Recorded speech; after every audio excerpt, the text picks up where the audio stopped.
Phil, John, congratulations. You guys have landed in the final round of this competition. Now we're sending you back to your home forges to recreate this iconic weapon from history. The Partizan. Good luck, bladesmiths. We'll see you in 4 days. Today's day one, and the main thing I want to get accomplished today is forging out that socket. If I don't get that done, that's going to put me behind where I need to be for tomorrow. What do you think of that? Why does it have holes? Because the spear's gonna go inside. For the blade, I'm starting out with a good chunk of sheet steel, 1095, high carbon. There we go. I am overcome with joy with the amount of progress that I've made today. First thing we gotta do is get the profile established, get our medial ridge ground in, take a lot of the weight out, and get it ready for heat treat. A weapon like this is meant to be swung, so it needs to be well balanced. It can't be too top heavy, but I need to balance that with strength as well.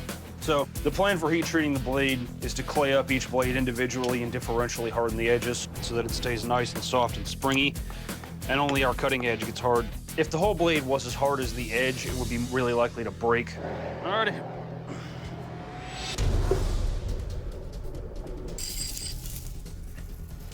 Now it's straight.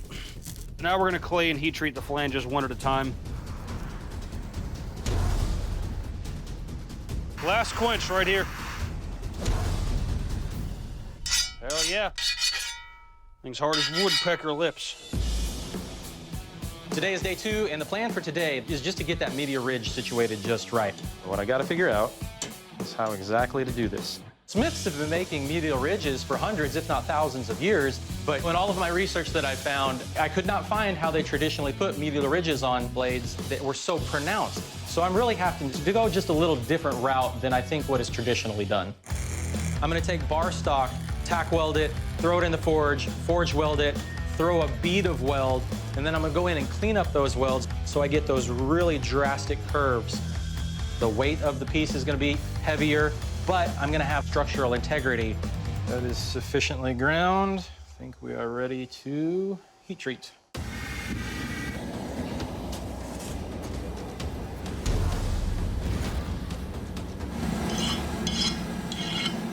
think we are good.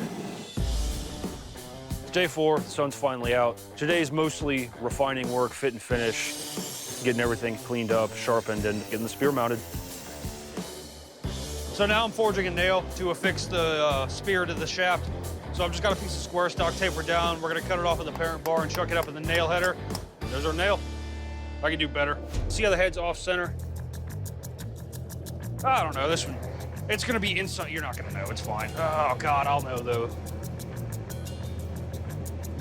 I'm gonna make another one. That one's better.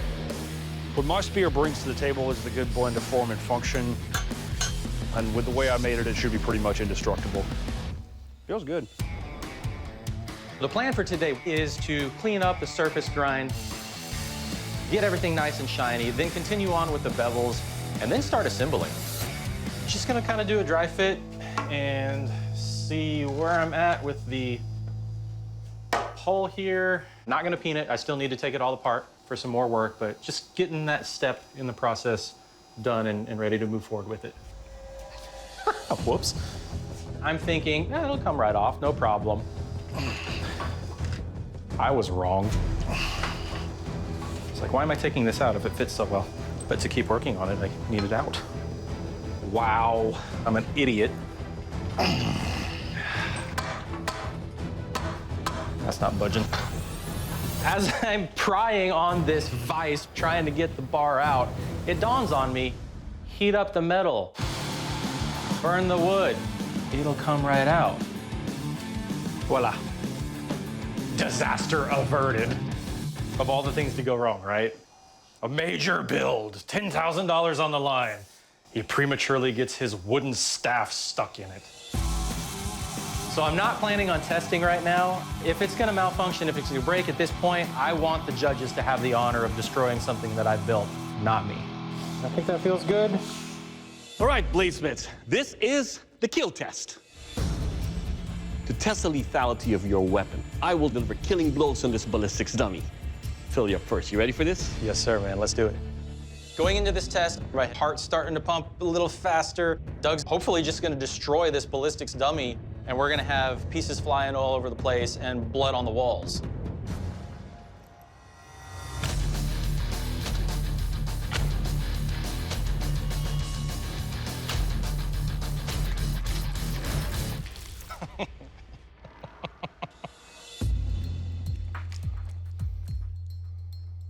All right, Phil.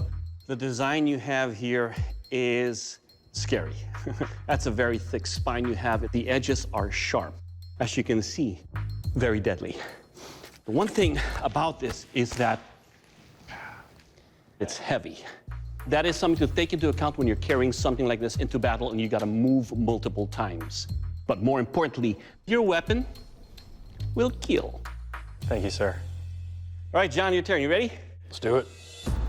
I'm feeling good about the kill test. I know my blade is sharp, and I think it'll cut really well.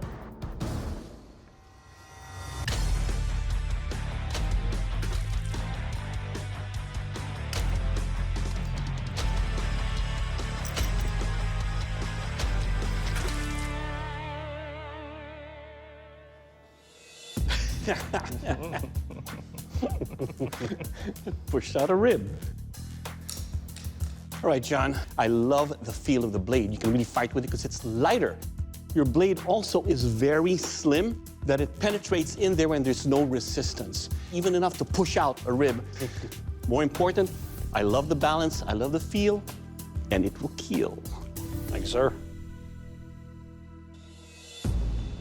All right, gentlemen, it's time for the strength test, the Pike push and armor stab. Now, the Partizan was often used in castle or in city defense. So to test the overall strength and construction of your blades, I'll be pushing against these pikes with the blade and then stabbing into the armor. Now, this test is not about what your weapons do to the targets. It's about what those targets are going to do to your weapons. Philip, you're up first. You ready? Yes, sir.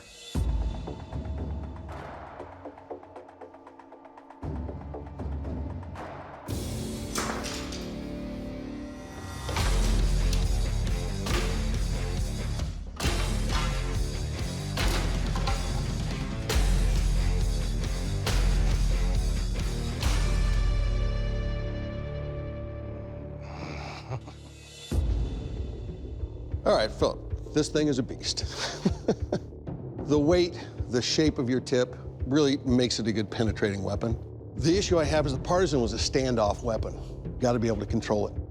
And at full extension, that weight's hard to control. I like the fact that you have this high medial ridge. I like your design. My only issue is the weight. Good job. Thank you, sir. John, you ready? Let's do it. I am a little bit worried about the blade going into the strength test. You know, stabbing into armor with the blade being as thin as it is. I was really concerned about keeping the weight down.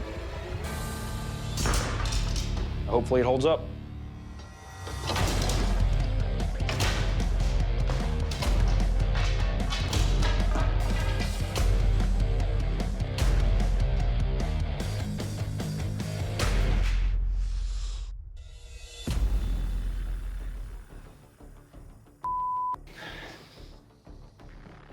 Okay, John, the weapon is light, it's well balanced. I really like that. Issue I have is down here. It looks as if this is the thinnest spot. Now you've got a differential heat treat. You can actually see those lines. And that soft core, it may be what's affecting this blade. So as soon as I stabbed in and it locked up, that blade went. With this bend, it's not safe to test this blade anymore. It's gonna keep on bending and it's gonna get harder and harder to control. John, your blade has suffered a significant deformation in the course of our strength testing. It's received a vote of no confidence from the judges. I have to ask you to please leave the forge. I completely agree with the judge's decision. With the way that blade bent, I wouldn't be comfortable testing it either. Good job. Awesome job, man. Seriously.